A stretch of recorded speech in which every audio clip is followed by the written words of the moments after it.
अपने भीतर पीछे मुड़कर मैं बार बार रचना करता हूँ।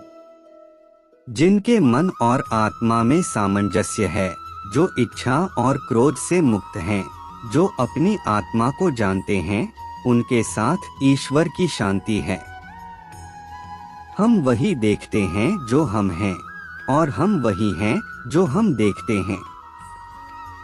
जो हुआ अच्छा हुआ, जो भी हो रहा है वो अच्छा ही हो रहा है, और जो होगा वो भी अच्छा ही होगा।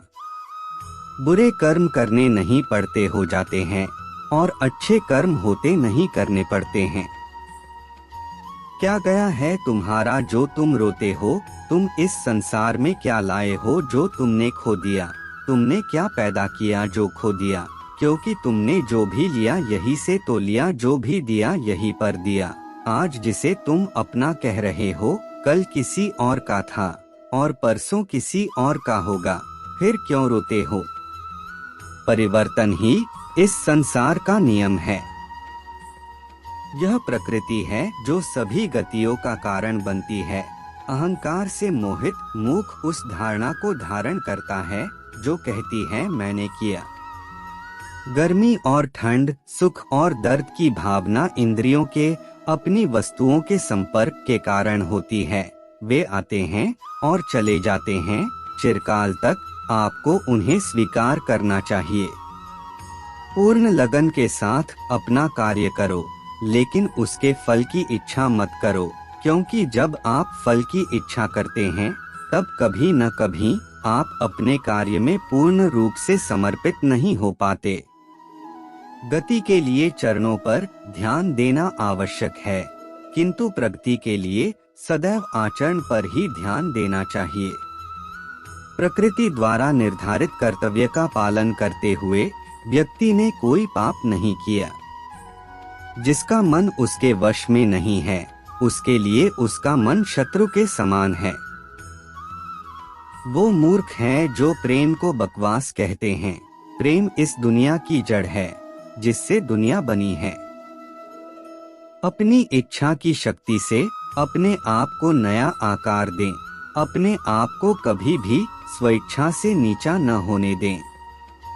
बुद्धिमान अपनी चेतना को एकीकृत करते हैं और कर्म के फल के प्रति आसक्ति को त्याग देते हैं। मनुष्य अपने विश्वास से निर्मित होता है। जैसा वो विश्वास करता है वैसा वो बन जाता है। कर्म का वास्तविक लक्ष्य आत्मा का ज्ञान है।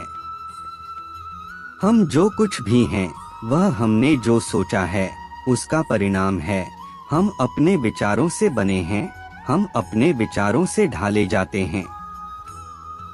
ऐसा कोई समय नहीं था जब मैं नहीं था, न आप, न ही इनमें से कोई राजा, न ही कोई भविष्य है जिसमें हम नहीं रहेंगे। अपरिपक्व लोग सोचते हैं कि ज्ञान और क्रिया अलग अलग हैं, लेकिन बुद्धिमान उन्हें एक ही मानते हैं।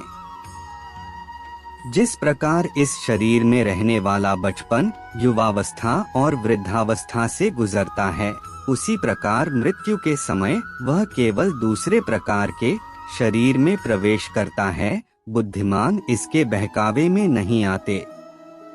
न यह शरीर तुम्हारा है और न तुम इस शरीर के। यह शरीर तो अग्नि, जल, वायु, पृथ्वी, आकाश से बना है और इसी में मिल जाएगा, परंतु आत्मा स्थिर है। फिर तुम क्या हो? तुम अपने आप को मुझे अर्पित करो। यही सबसे उत्तम सहारा है। जो इसके सहारे को जानता है वह भय, चिंता, शोक से सर्वदा मुक्त है। जो कर्म में अकर्म देखता है और अकर्म में कर्म देखता है वह चतुर है। इच्छाओं में कमी ही सुख की कुंजी है। कोई भी व्यक्ति जो अच्छा काम करता है उसका कभी भी बुरा अंत नहीं होगा, चाहे यहाँ या आने वाले संसार में। जो पहले विष जैसा लगता है लेकिन अंत में अमृत जैसा स्वाद लेता है, यह सत्व का आनंद है जो स्वयं के साथ शांति से पैदा हुआ है। उम्मीद ही आपको रिश्ते में कमजोर बनाती है। उम्मीद का जन्म आपके मन में ही होता है। शांत, नम्रता, मौन, संयम और पवित्रता ये मन के अनुशासन हैं। सभी स्वार्थी इच्छाओं पर काबू पाना पर्याप्त नहीं है। स्वामित्व और अहंकार को वश में करना भी आवश्यक है। जिसे तुम अपना समझकर मग्न हो रहे हो, बस यही प्रसन्नता तुम्हारे दुखों का कारण है। कर्म मुझसे नहीं चिपके रहते, क्योंकि मैं उनके परिणामों से जुड़ा नहीं हूँ। जो लोग इसे समझते हैं और इसका अभ्यास करते हैं, वे स्वतंत्रता में रहते हैं। जो मनुष्य प्रकृति के गुणों से अनासक्त है और जो पूरी तरह से दिव्य ज्ञान में स्थित है, उसका कार्य पूरी तरह से परात्परता में विलीन हो जाता है। अभी निराश मत हो, क्योंकि तेरा वक्त कमजोर हो सकता है, तू नहीं। भले ही दुर्बलता ईश्वर द्वारा दी जाती है, लेकिन गरिमा मनुष्य के मन को स्वयं निर्मित करती है। अंत में सभी आत्माओं को परमात्मा में मिल ही जाना है। यही तो आत्मा का अंतिम लक्ष्य है। सभी जीव मुझ में हैं और मैं सभी जीवों में हूँ। तुम्हारे कर्म ही तुम्हारे भाग्य के निर्माता है। तुम्हारा मोह ही तुम्हारे दुखों का महान कारण है। आज वो तुम्हारा है, कल वो किसी और का होगा, इसलिए व्यर्थ का पछतावा मत करो। वर्तमान में जीना और उसका अनुभव ही जीवन है। आत्मा अमर है, न तो इसे कोई शस्त्र काट सकता है और न ही अग्नि इसे जला सकती है। जल इसके तेज को बुझा नहीं सकता और न ही वायु इसे सुखा सकती।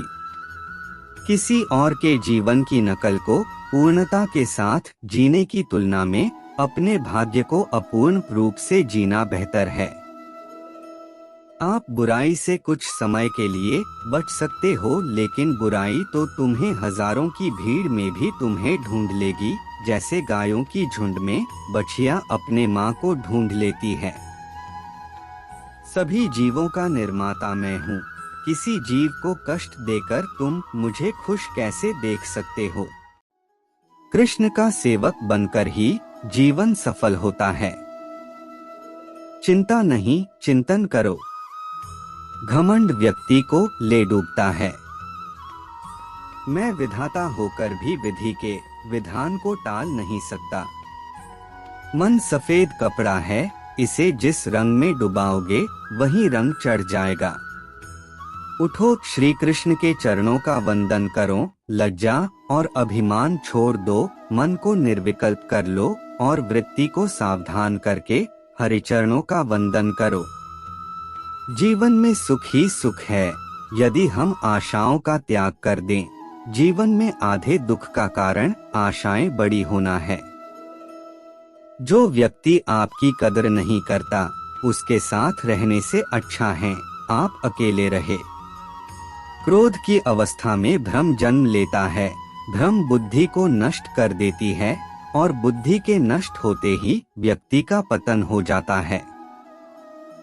मैं सभी प्राणियों को समान रूप से देखता हूँ। मेरे लिए कोई बड़ा छोटा, अमीर गरीब नहीं है।